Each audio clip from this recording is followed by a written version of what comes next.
Well, it's a gloomy, rainy old day to be here in London, but it could be worse. I could be in Saudi Arabia, where men are men and women are cattle.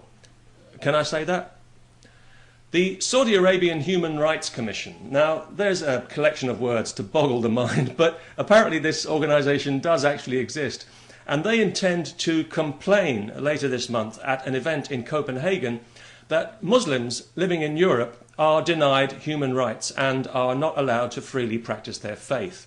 How about that? Being lectured in human rights by Saudi Arabia. And what next? Animal welfare from the Koreans? I mean, does it get any more surreal, you ask? Well, yes, apparently it does, because they also want us to stop linking Islam with terrorism, which is pretty rich coming from the guardians of Islam and the guardians of terrorism. Now, in a sane society, the guy who actually stands up to make this speech would be bum-rushed out the door the moment he opened his mouth, or even better, run out of town on a rail and dumped in the river. But this is Europe, and so instead we'll probably listen to what he's got to say and take it all on board and then change our way of doing things as usual. Just this week in the UK, we've been told that a leading supermarket chain is now allowing Muslim checkout staff not to handle alcohol if they don't want to. So you can bet your life they'll now be lining up around the block to not want to. We've had a pharmacist refusing to sell birth control because of religion. We've had a Muslim dentist who refused to treat a woman because she wasn't wearing a headscarf. And now we've been told that some Muslim doctors are refusing to treat certain people because of their precious faith.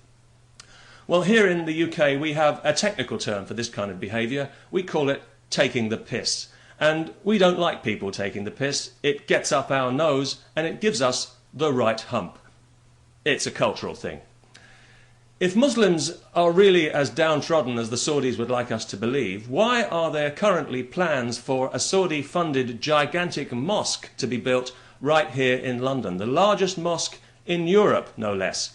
Eat your heart out, Denmark. We know you'd love to have it, but we're getting it instead. And it's going to be built right next to the site for the 2012 Olympic Games, if they can get the planning permission. Even some local Muslims have been protesting about this plan, because they say they'll be marginalised because this mosque will be run by extremists for extremists, which means it's pretty much guaranteed to get the go-ahead, and the London Olympics will doubtless be dominated by a mosque the size of a football stadium.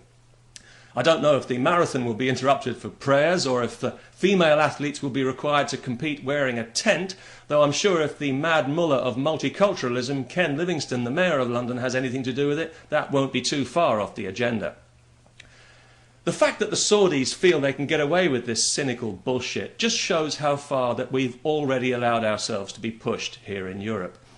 Radical Islam has seen us for what we are, a soft touch. It sees that political correctness is like a drug that we just can't stop injecting, even though we know it's going to kill us. And they're taking full advantage of that, turning our sense of fairness against us and making us despise ourselves for one of our best qualities. And any concession made will be seen as a sign of weakness to be exploited further, because there is no dialogue with radical Islam. It doesn't want to be agreed with, it wants to be obeyed. It thinks it has the God-given right, happily enough, to make the rules not just for Muslims, but for everyone. And some of us, frankly, think that that's a little bit too much to ask. And if you think that that's unreasonable, well, all I can say is, my freedom is more important than your faith. Much, much more important. And besides, I just have this natural aversion to being bullied and pushed around by bigoted, misogynistic ignoramuses. And I say that with all due respect. And before somebody accuses me again of insulting Islam, please grow up. I don't need to insult Islam when there are already so many Muslims willing to do it for me every time they strap on a suicide belt or stone somebody to death for the crime of having a private life. These are the people who insult Islam, not people like me. Of course, I realise Islamo-fascists take pretty much every criticism as an insult by default, but to be fair to them, it would be difficult to think of a compliment, wouldn't it? What do you say? Nice jihad? Like the dogma? Way to go with the bigotry and the hate. There's not much scope, really, is there? But these are the people who are actually insulting Islam, and these are the true enemies of Muslims. And the biggest enemy of all is the royal family of Saudi Arabia, because it's thanks to their activities, funding and encouraging cold-blooded murder in the name of religious dogma, that have made Islam feared and resented all over the civilized world. Not because of people like me, and the Muslim population needs to take that fact on board and recognize it. As for us in the West, well, our good friends the Saudis are waging war against us, and we're so fat and complacent we don't even know it. So maybe we deserve everything we get. People have said to me, you know, you're pronouncing that wrong. It's not Saudi, it's Saudi. Well, okay, fair enough. I'm happy to pronounce it Saudi. I'd be even happier if the country was just called Arabia, and the medieval wackos who currently run it were back in the desert, living in their tents with their livestock where they belong.